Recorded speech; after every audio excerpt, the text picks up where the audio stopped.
బంగారు ఈక తీరిక వేళ పిల్లలు పెద్దలు విని ఆనందించండి. అనగనగా రామాపురం పేరయ్య అని ఒకతను ఉండేవాడు. అతనికి భార్య, 2 పిల్లలు. ఉన్నట్టుండి పేరయ్య చనిపోయాడు. కుటుంబం ఎలా నెట్టుకురావాలో అనుకుంది ఆ ఇల్లాలు. చాలా బాధపడింది. చేతిలో డబ్బు లేక ఇబ్బంది పడేది. ఆ ఊరంతా జాలిపడేది. కానీ ఎవరూ సాయం చేసేవారు కాదు. కాలం కదులుతోంది. వారి బాధలు ఎక్కువ అయ్యాయి.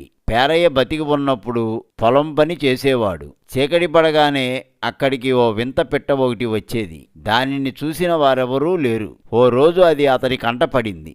బంగారు కాంతితో మెరిసిపోతోంది ఆ పిట్ట. అంతలో ఓ తోడేలు వచ్చి ఆ పిట్టను పట్టుకోబోయింది. కర్ర విసిరి ఆ తోడేలుని తరిమివేశాడు పేరయ్య. తన ప్రాణం కాపాడిన పేరయ్యను చూసింది. ఇంతలో తెల్లారింది. కోడి కూసింది. ఆ పిట్ట ఎగిరిపోయింది. మరునాడు కూడా ఆ పిట్ట పొలానికి వచ్చింది. కానీ ఒంట్లో బాగుండని కారణంగా వెళ్ళలేదు పేరయ్య. అలా వారం రోజులు గడిచాయి. రోగం ముదిరి చనిపోయాడు పేరయ్య. అతనికి ఏదో మేలు చేయాలనుకుంది ఆ పిట్ట. కానీ అతని ఆచూకీ తెలియలేదు. విషయం తెలిసింది దానికి. ఆ బంగారు పిట్ట ఎలాగైతేనేం పేరయ్య ఇంటికి వెళ్ళింది. అందరూ నిద్రపోతున్నారు. గుమ్మం దగ్గర ఓ బంగారు ఈకను వదిలి వెళ్ళింది. కానీ అదే రాత్రి పెద్ద గాలివాన వచ్చింది. ఆ ఈక ఎటో ఎగిరిపోయింది. పాపం పేరయ్య కుటుంబానికి కష్టాలు తప్పలేదు. పిల్లలు పస్తులుంటున్నారు. తిండి సరిగా దొరకటం లేదు. మరికొంతకాలానికి పేరయ్య ఇంటికొచ్చింది ఆ పిట్ట. ఈసారి మరో బంగారు ఈక వదిలి వెళ్ళింది పిట్ట. దానిని పేరయ్య పిల్లలు పొద్దున్నే చూశారు. కానీ అదేదో అందంగా ఉందని దాచుకున్నారు. తల్లికి విషయం చెప్పలేదు వారు. తాను మేలు చేయాలనుకుంది ఆ పిట్ట. కానీ నెరవేరలేదు. అయినా అది పట్టు వీడలేదు. ఓ రోజు చీకటి పడగానే ఆ పిట్ట వచ్చింది. పేరయ్య ఇంట్లోని వారు నిద్రపోతున్నారు. ఓ బంగారు ఈక వదిలి వెళ్ళింది. అది ఎలాగైనా ఈసారి పేరయ్య భార్యకి దక్కాలనుకుంది. ఆ ఆశ నెరవేరింది. ఉదయమే నిద్రలేచిన ఆమెకు బంగారు ఈక కనబడింది. ఇదంతా దేవుడి దయ అనుకుందామె. తమకిక మంచి రోజులు వచ్చాయని సంబరపడింది. దానితో కావలసినవి తెచ్చుకుంది. పిల్లలకు కడుపు నిండా అన్నం పెట్టింది. మొగుడు పోవటంతో దిక్కుమొక్కు లేకుండా పోయింది. ఇప్పుడు ఈ వింత పెట్టతో అంతా మేలు జరిగింది. కానీ ఆడదాని నోటిలో నూనె గింజ కూడా దాగదు కదా. తనకు బంగారు ఈక దొరికిందని ఊరంతా చాటిందామె. మరింత సాయం చేయాలనుకున్న పిట్ట వెనకకి తగ్గింది.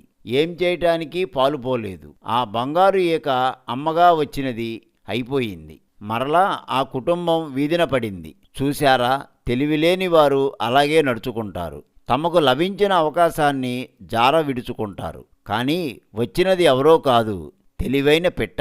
ఎలాగైనా మరలా సాయం చేయాలనుకుంది. చీకటి పడగానే ఎగురుకుంటూ వచ్చింది. పేరయ్య ఇంటి ముందు చెట్టు మీద వాలింది. చుట్టూ చూసింది. ఎవరూ లేరు.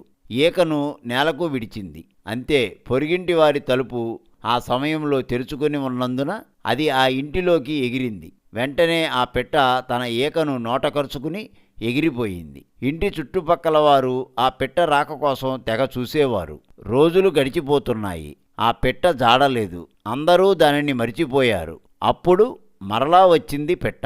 పేరయ్య ఇంటి పెరటిలో ఓ బంగారు ఈక వదిలి వెళ్ళింది. లేచి చూసుకుంది ఆ ఇల్లాలు. తనకు కాలం కలిసి వచ్చిందని సంతోషించింది. మరలా మంచి రోజులు వచ్చాయని భావించింది.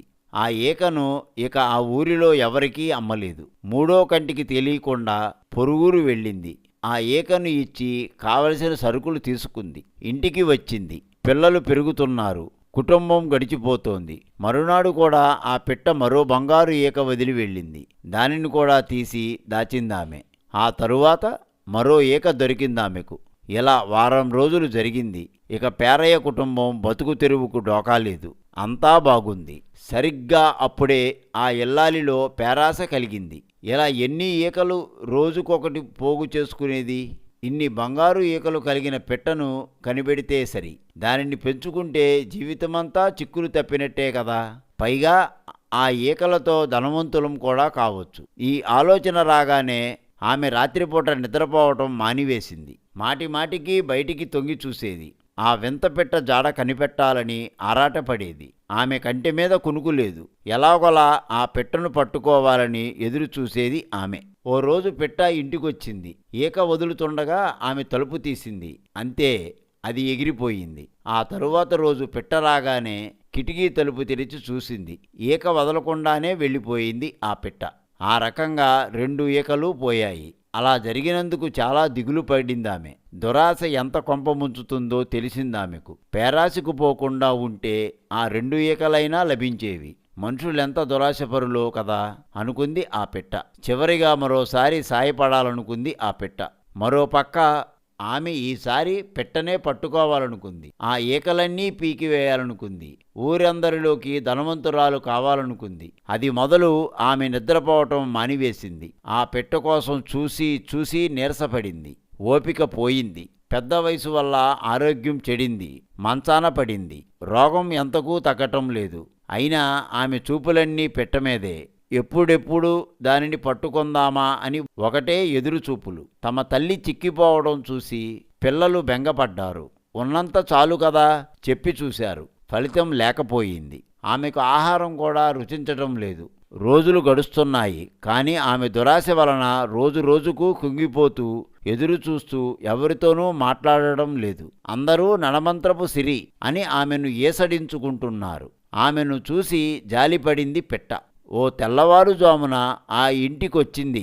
ఆమె మనసులో ఏముందో పట్టించుకోలేదా పిట్ట. కొన్ని ఈకలు వదిలిపోవాలనుకుంది. ఆమె రోగం పోగొట్టాలని అనుకుంది ఆ పిట్ట.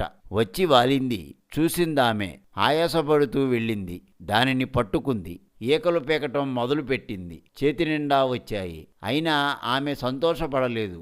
ఇంకా ఇంకా కావాలనుకుంది. ఆ పిట్టకు ప్రాణం పోయినంత పనయింది. ఒక్క ఉదుటున అక్కడ నుంచి ఎగిరిపోయింది. అది పోగానే ఈకలన్నీ బంగారు రంగుపోయి మామూలువి అయ్యాయి. అది తట్టుకోలేక ఆమె కుప్ప కూలిపోయింది. ఆమె ప్రాణం పోయింది. కొడుకులు బోరున విలపించారు. తమ తల్లిలాగా తాము దురాశకు పోకూడదు అనుకున్నారు.